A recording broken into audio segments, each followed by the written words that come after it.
For joining. I'm going to sound like a monomaniac and only talk about war today. Two war powers resolution votes this week and the hearing that I just exited with Secretary Hegseth, General Kane, and the Comptroller Hurst to look at the president's FY27 defense budget, but also talk about all the pending matters.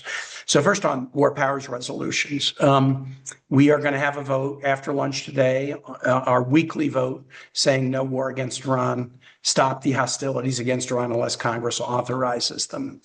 And I'm going to come back to the importance of the vote today when I talk about the hearing with Secretary Hegseth. But we just need to keep forcing all senators to go on the record. The Constitution clearly prohibits war without a vote of Congress, except if it's undertaken by the president in the imminent defense of the United States. And even then, it's supposed to get an authorization once the president takes the action to defend the United States. But we all know this was not a war that was started because of the need for an imminent defense. It was exactly the kind of war that the framers believed needed congressional authorization. We've lost 14 troops, hundreds injured. One of those lost, Chief Warrant Officer 3, Robert Marzon of Spotsylvania County, was a Virginian. And we've seen not only significant injuries and dramatic costs of the war to the Pentagon, to the taxpayer, but also the economic effect of this war leading to spiking energy costs. We're now over $1 a gallon increased from where we were paying for gas before February 28. And since Virginians buy 8 million gallons of gas a day, this is a big chunk of money coming out of Virginians' pockets. And as of now, it doesn't really appear that there's much of a plan to try to bring this to a close, but we're going to keep forcing votes in the hopes that our constituents, that our colleagues, our Senate colleagues, will listen to their constituents. I know what their constituents are telling them because I know what Virginians are telling me. This war is not worth it. Another war in the Middle East is not worth it. A war without a plan, without a rationale, without the support of allies, without consulting Congress is not worth it. It's not worth sending our sons and daughters into harm's way, potentially to be killed, as President Trump has decided. We'll keep pressing forward. We had a vote earlier this week on a war powers resolution that I filed that said no war against Cuba, no military hostilities against Cuba without a vote of Congress. I believe that the actions that the U.S. is currently taking against Cuba constitute hostilities or war. Blockading their economy so that they cannot receive energy shipments has led to the cancellation of 100,000 hospital surgeries, 11,000 of which involve children. It's leading to roving power blackouts. It's leading to the absence of clean water since the water utility systems operate by electric pumps that don't have the fuel to operate. And so this is a public health emergency and an economic chokehold that the U.S. is doing at Donald Trump's instance, once again, without congressional approval. And so I filed a war powers resolution, and has been the case with our Iran resolutions. Two Republicans, Senators Paul and Senator Collins, voted with Democrats to say no war against Cuba without a vote of Congress. One Democrat, John Fetterman, voted with the Republicans, as he's been doing recently. We don't intend to necessarily do this one every week, but we wanted to bring it up to show the American people what's happening. And that Donald Trump, purely for reasons of regime change, the Trump administration has not made the case that Cuba poses any threat to the United States. But nevertheless, we're engaging in warlike behavior that is hurting Cuban citizens because we want a regime change. Cuba's regime has some bad actors, but if we wage war against any nation where there's bad actors, even if it doesn't pose a threat to the United States, we'll have our troops going here and there all over the world. Our troops are not there to change out the regimes of other nations. They're there to protect the United States. And I don't like President Trump using them as a palace guard. In the war in Iran, the one bit of good news this week is that the Ford Carrier Strike Group is coming home. It deployed out of Virginia with a lot of Virginians connected to it on a 7-month deployment with everybody expecting that they would be home by Christmas 2025. Here we are. Tomorrow will be May. The Ford is now coming home after having an extended deployment that broke all the post-Vietnam records in terms of how long a strike group was deployed with sailors away from their families. And so I know that news that the Ford's coming back was big, big news and led to a lot of happiness in Hampton Roads.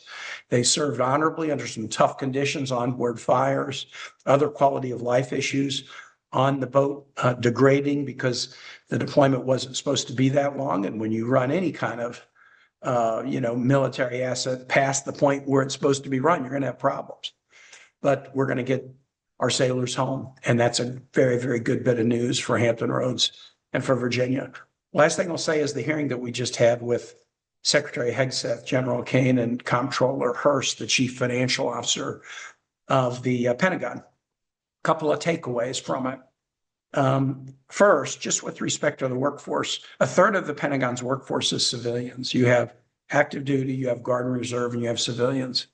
The president has proposed a 40% increase in 1 year in the Pentagon's budget, but not put anything in for a pay raise for the civilian workforce. Solid pay raises for active duty and deserved. Solid pay raises for Guard and Reserve and deserved. But the only thing that they're doing for civilians is putting a bonus pool together that some may qualify and many will not.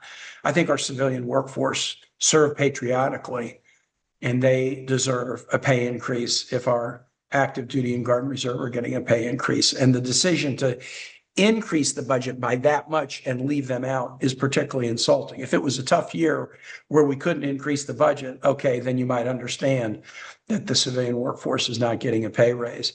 But when you increase the top line of the budget by 40% in 1 year and not a penny of those hundreds of billions of dollars is for a pay raise for civilian employees, that sends a really, really bad message to a patriotic workforce. That's one takeaway from the hearing. Here's another takeaway, an important one with respect to the war in Iran. In my view, the administration is already violating the Constitution by waging this war without a vote of Congress. But there's an additional statute, the War Powers Resolution, that says if a president takes the nation to war, and it's contemplated that a president might need to do that for imminent defense without a vote of Congress, hostilities are supposed to stop on day 60. Unless the president asks through a certification to Congress that the president needs another 30 days to safely withdraw U.S. troops from hostilities. I asked Secretary Hegseth and General Kane, all right, we're right up on 60 days. Is the White House intending either to seek congressional authorization for this unpopular war or send over the certification about the withdrawal of U.S. troops from hostilities? And the answer I got was, of course, that's up to the president. But Secretary Hegseth advanced a very novel argument that I've never heard before and certainly has no legal support. He suggested that the 60-day clock requiring the removal of troops from hostilities gets paused during a ceasefire. That's not what the statute says. The 60 days starts from the day Congress receives the notice. In this case, the war started on February 28. Congress received the notice a couple of days later. We're coming right up on the 60th day. The statute says nothing about any ceasefire stopping the clock. And of course, while we're in a ceasefire in terms of the back and forth firing, it's not really the end of hostilities. The U.S. is still engaged in hostilities against Iran because we're using U.S. military assets, sizable U.S. military assets. The normal troop strength of U.S. troops in CENTCOM is around 30,000. We have 50,000 there now. And we had 3 carrier strike groups there until the Ford got the orders to come back home. And we're using our Navy to blockade all Iranian ports so that no exports can leave or imports can come in. That is still hostilities.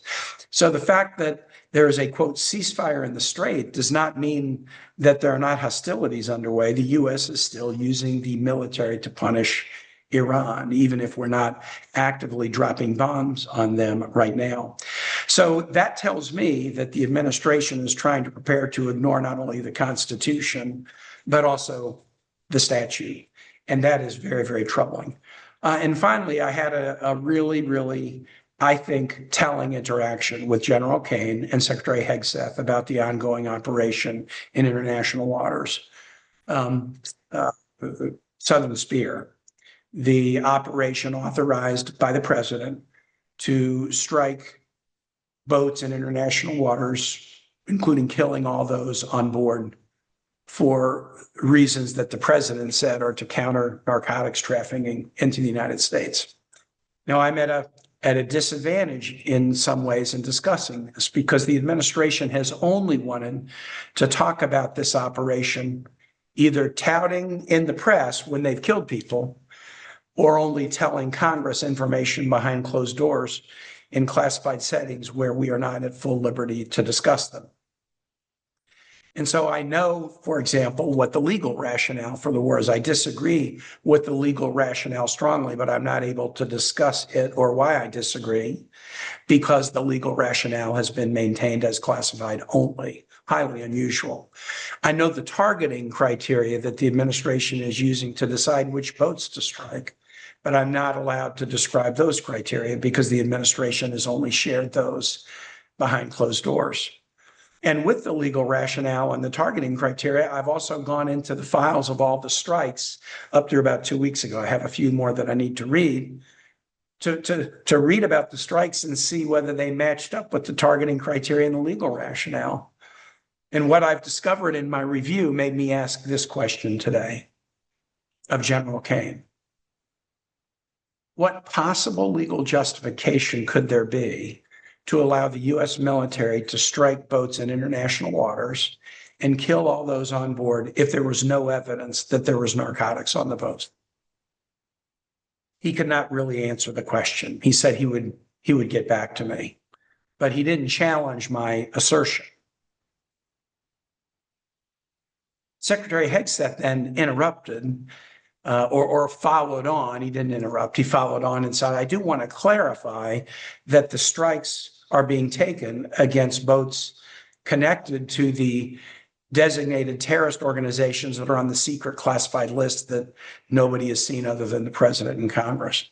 I mean, fancy that. We've declared war against people without telling them we've declared war against them, so they don't have the ability to kind of adjust their actions, knowing that they're likely targets of U.S. drone and missile strikes. But when the secretary cut in and said he wanted to clarify that the actions were being taken against boats connected to organizations on the secret list, I pointed out that was not the question I asked. I asked what was the legal justification for taking strikes against boats if there was no evidence that the boats had narcotics on them. That's a different question than who owns the boat. Who owns the boat might be an important factor. Whether there's narcotics on the boat, I believe, is an important factor. And so I think to most watching this who have sort of followed this topic, I think that back and forth probably was really clarifying to some about what's actually going on and why many of us believe the operations that are being carried out in international waters are illegal. I've said enough. I'm glad to now open it up and take your questions.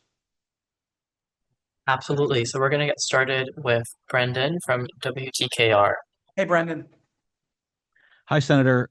Question for you on the Ford. When it eventually returns home to Norfolk, what are you expecting will happen next in terms of maintenance? Are you expecting, this could be a pretty lengthy maintenance process, given that it was deployed for so long?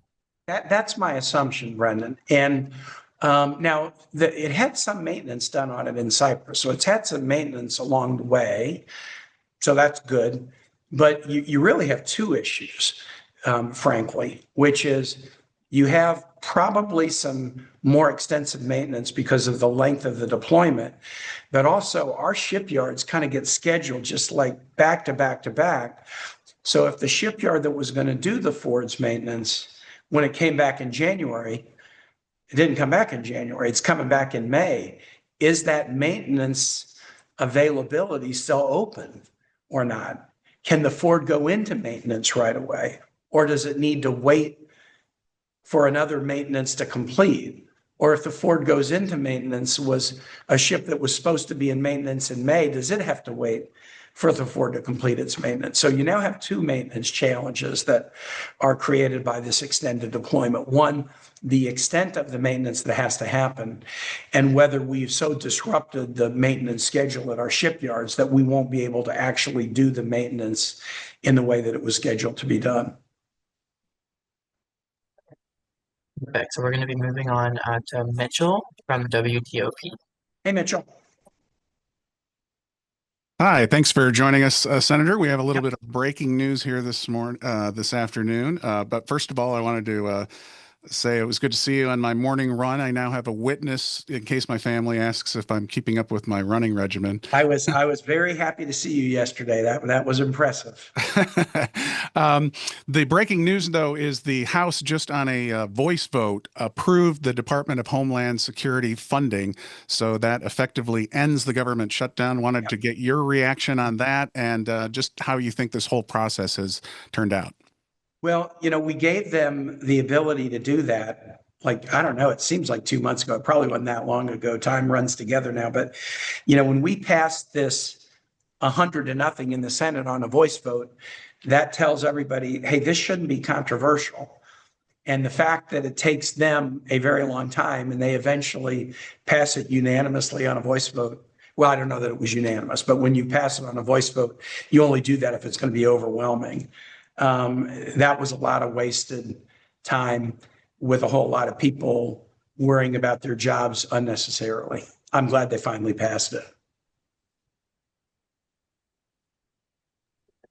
Okay, wonderful. Next, we're going to go to Michael, from Virginia Public Radio. Hey, Michael. Hey, Senator. You will never see me on a run, so don't look for that to happen. I had a question about the Virginia plan. So when I saw that you had a Virginia plan, I was thinking about, like, are we talking about 1787? No, we're talking about guns. Explain what you're trying to accomplish here. Senator Warner and I have done this a couple of times in recent years, which is we're proud of the steps that Virginia has taken to pass gun safety legislation and make our Commonwealth safer.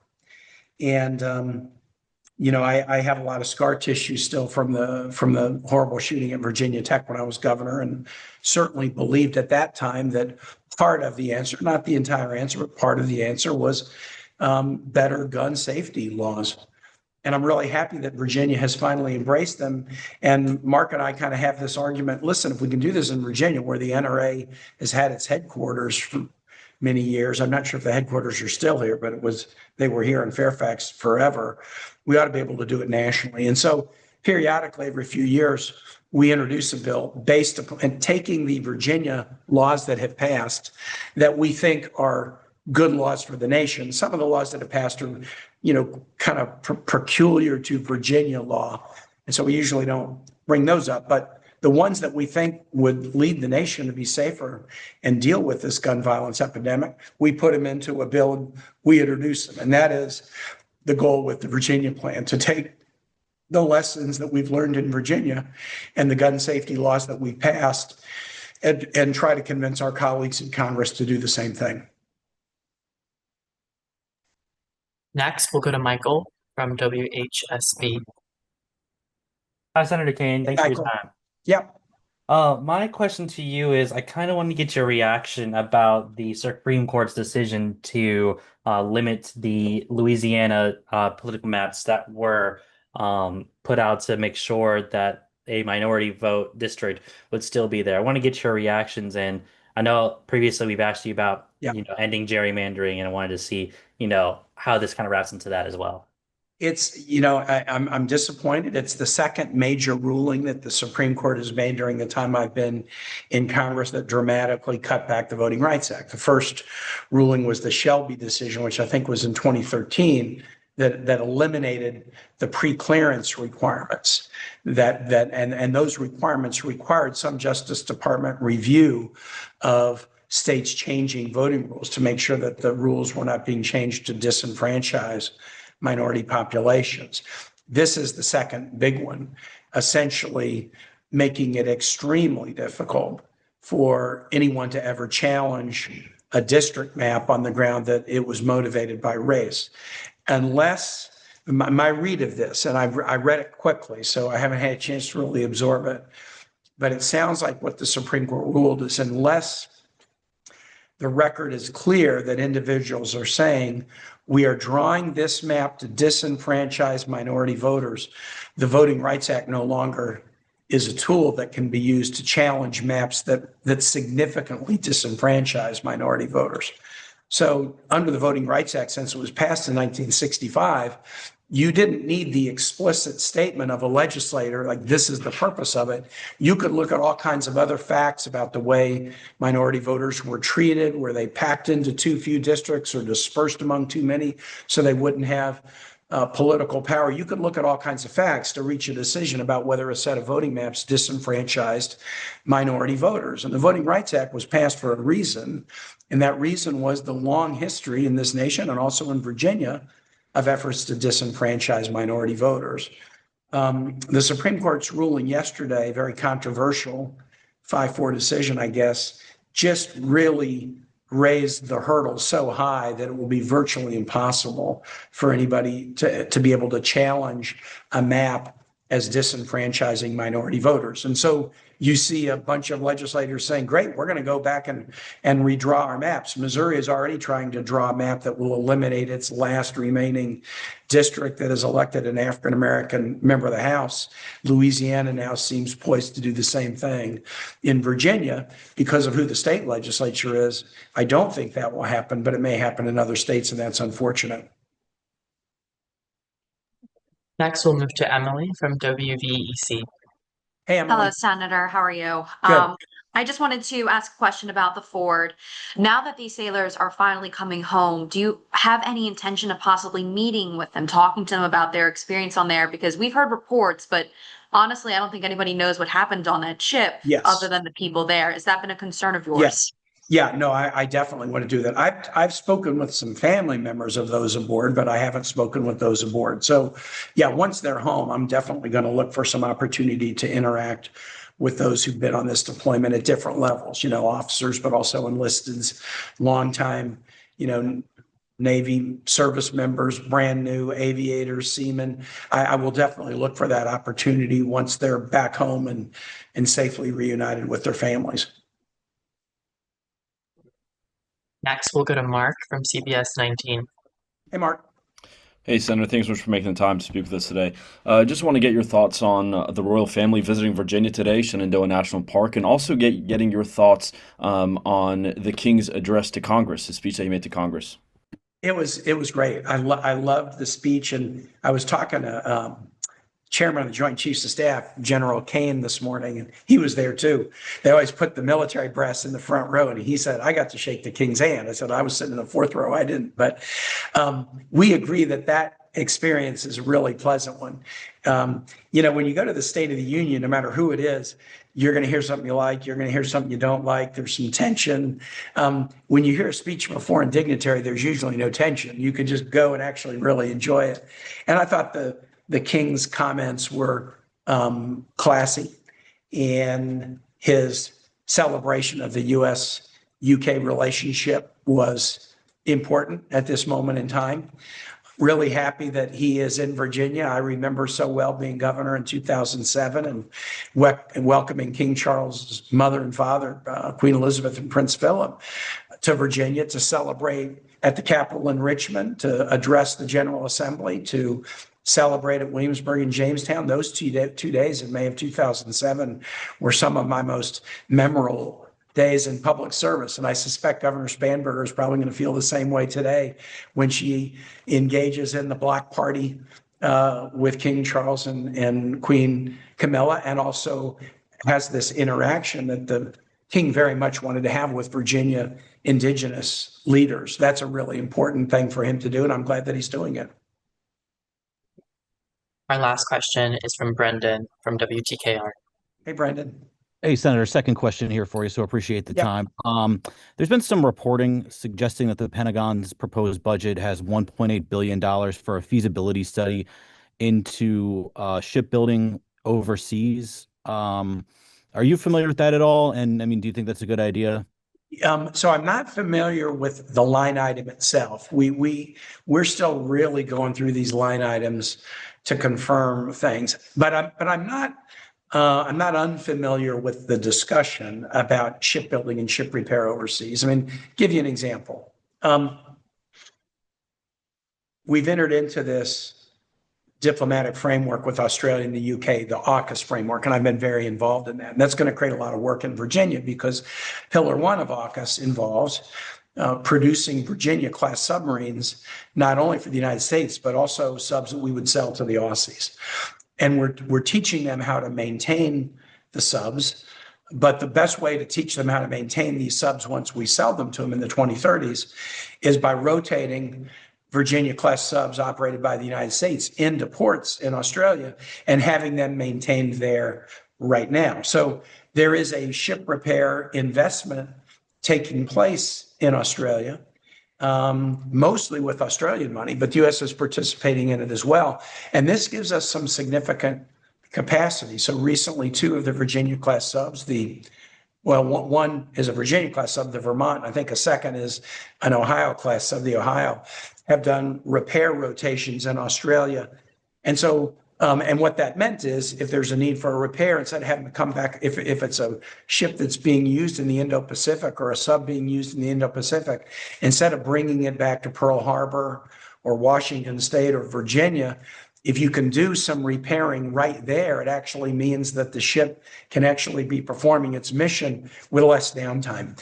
And so some opportunities to look at ship construction and repair can really help us. It can also help us in the pace of production. We don't produce many of our platforms as rapidly as we should. And we want to do as much work as we can do in the US, but ultimately it's about having the right defense capacity. That's the first goal, and the jobs created and the economic effect is the second goal, but we want to have the right defense capacity. And if we're not able to get to the right capacity purely on domestic production, then exploring what are the kinds of things that might be done with allies who have strong shipbuilding programs makes some sense. So again, I'm not familiar with the line item, but I am familiar with the discussion, and I think it's an important discussion to have. Hey, those were everyone's questions. Thanks so much, everyone. guys. Thank you for joining, and you'll be following up shortly with a video link.